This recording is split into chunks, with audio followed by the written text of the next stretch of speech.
Wage peace with your breath, wage healing with your touch, wage compassion with your eyes, wage peace. Wage acceptance with your mind, wage forgiveness with your heart, wage justice with your life, wage peace. Wage peace with your breath, wage healing with your touch, wage compassion with your eyes, wage peace. Wage acceptance with your mind, wage forgiveness with your heart, wage justice with your life, wage peace. Wage peace with your breath, wage healing with your touch, wage compassion with your eyes, wage healing with your touch, wage acceptance with your mind, wage forgiveness with your heart, wage justice with your life, wage forgiveness with your heart, wage justice with your life, wage healing with your touch, wage compassion with your eyes, wage healing with your touch, wage acceptance with your mind, wage forgiveness with your heart, wage justice with your life, wage forgiveness with your heart, wage justice with your life, wage healing with your touch, wage compassion with your touch, wage compassion with your touch, wage acceptance with your mind, wage acceptance with your mind, wage justice with your life, wage justice with your life, wage justice with your life, wage justice with your life, wage peace, wage peace.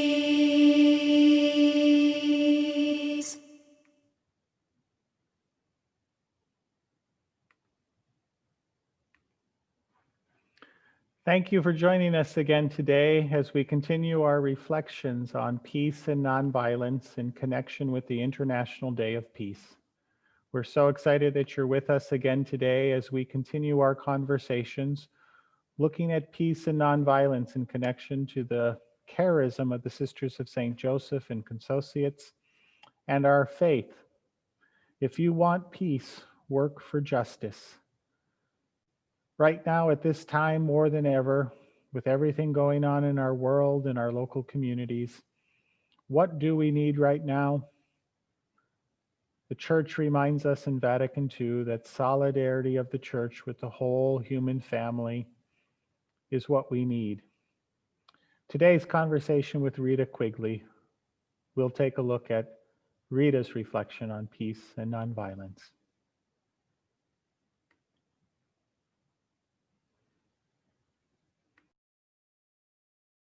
Well, thank you, Rita Quigley, for joining us today on this International Day of Peace and this International Week of Peace, as we think and reflect about peace and nonviolence in light of the CSJ 2019 chapter, where we made a recommitment to promoting peace and nonviolence. I'm just so glad, Rita, that you decided to join us as we talk about what's your favorite peace quote that inspires you. I did a little research on it. So it is, if you want peace, work for justice. And in fact, it's posted on my door. I live in a condominium, so I can't get too many lawn signs. So I thought, I wonder who said that. I'm big on attributions of quotes. So I looked it up, and of course, Google knows everything, and they knew that it was Pope Paul VI on an International Day of Peace, which in 1972 was January 1st. So New Year's Day, he wrote this statement on peace and justice, and he attributed it to Isaiah, which is justice will bring about peace. But he thought it would be a little more active if it said, if you want peace, work for justice. So that's been a long time theme that has stuck with me. So how do you see peace and nonviolence as a part of the CSJ charism and How do you your see commitment to being a consociate?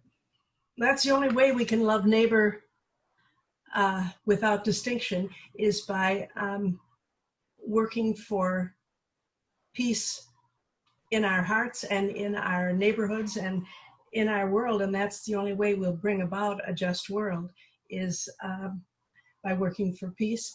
And we have to do it nonviolently. And that is, of course, much easier said than done.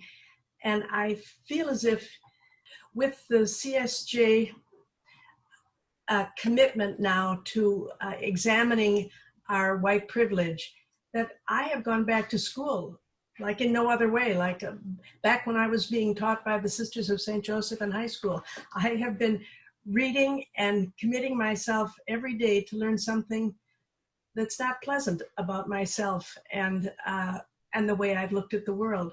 So trying to see how I exist in this sea of racism, that's the kind of thing. We are so oblivious to how we live without thinking about 3/4 of the rest of the world in their pain and suffering. what would a more just world for all, or a nonviolent world, look to you? As I say, I'm doing some reading, and one of the things that I just started my day with was Valerie Carr, See No Stranger. The rest of the title is A Memoir and Manifesto of Revolutionary Love. And she talks about See No Stranger, trying to observe and listen to other people, to their story, to what causes them pain and what causes them joy. And once we listen humbly and attentively, well, then we are more likely to see them as a brother or sister. And that's what it would look like, where all people's ambitions and the desires of their heart would be acknowledged and respected. I mean, it's clear, Rita, you do a lot of reading and reflecting and probably praying for peace. What else are you doing in your life to practice peace and nonviolence as a part of your daily routine in life?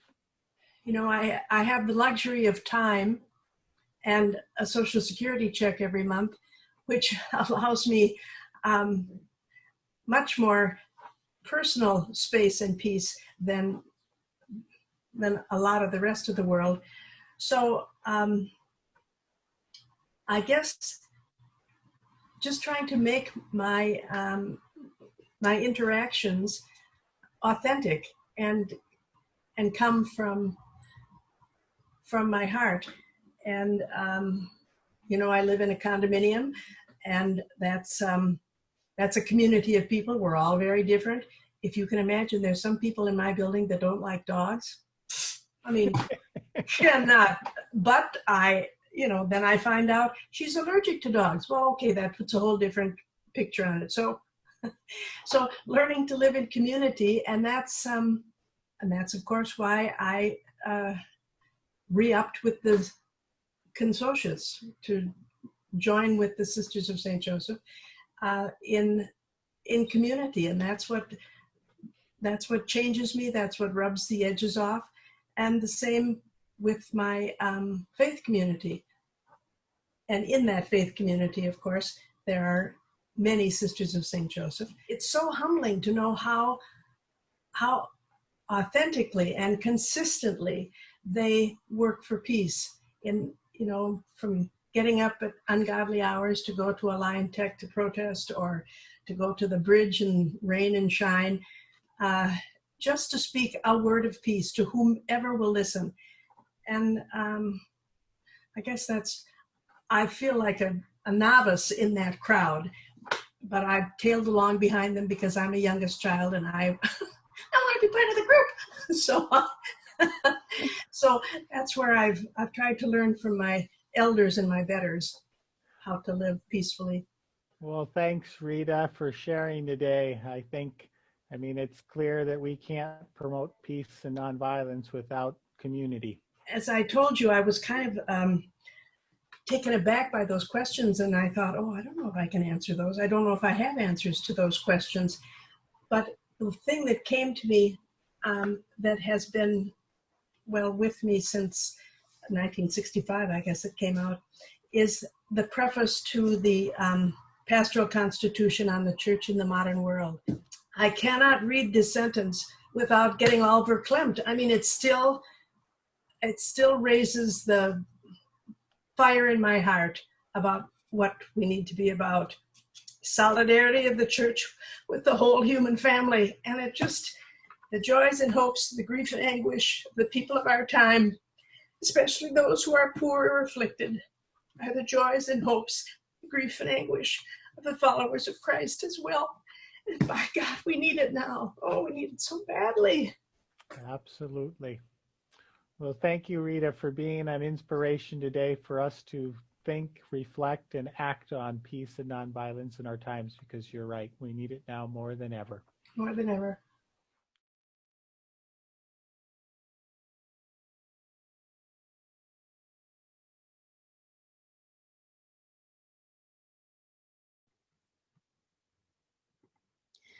Many, many thanks to Rita for her beautiful, heartfelt reflection. Among those pearls of wisdom that she shared was her desire to have authentic interactions that come from her heart and to speak a word of peace to whomever will listen. So once again today, we too are invited to take up this charge of speaking a word of peace to folks through dialogue that comes from our hearts. We have included the message Rita shared at the end of her reflection as part of our departing blessing. We wish you peace.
Check